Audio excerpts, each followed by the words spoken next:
ஏய் உன்கிட்ட ஒரு விஷயம் சொல்ல மறந்துட்டேன். இந்த பழைய வீட்டில் கீதா இருந்தால எதிர்த்த வீட்டில். ஏய் நான் எவ்வளோ முக்கியமான விஷயம் சொல்கிறேன், இந்த கேள்வி.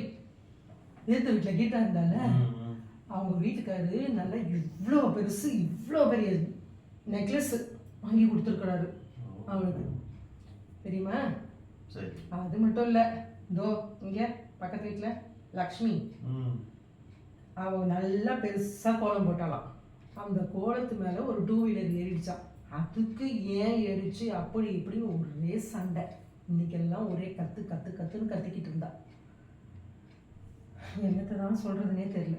இது பத்தாதுன்னு வீட்டுக்கு லலிதான என் ஃப்ரெண்டு அவ வந்திருந்தா.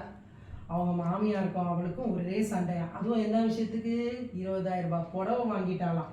அவங்களுக்கு ஒரு 5,000 ரூபாய்க்கு கூட புடவை வாங்கி தரலையா. அதுக்கு இவ்வளோ சண்டை. ஐயோ என்னத்தை தான் சொல்கிறதுனே தெரில. என்ன எப்படி பேசுறதுன்னு புரியல. சரி ஓகே, நான் போகிறேன். எனக்கே 1008 வேலை இருக்குது. பொருளை பேசுறது தான் என் வேலை. சரி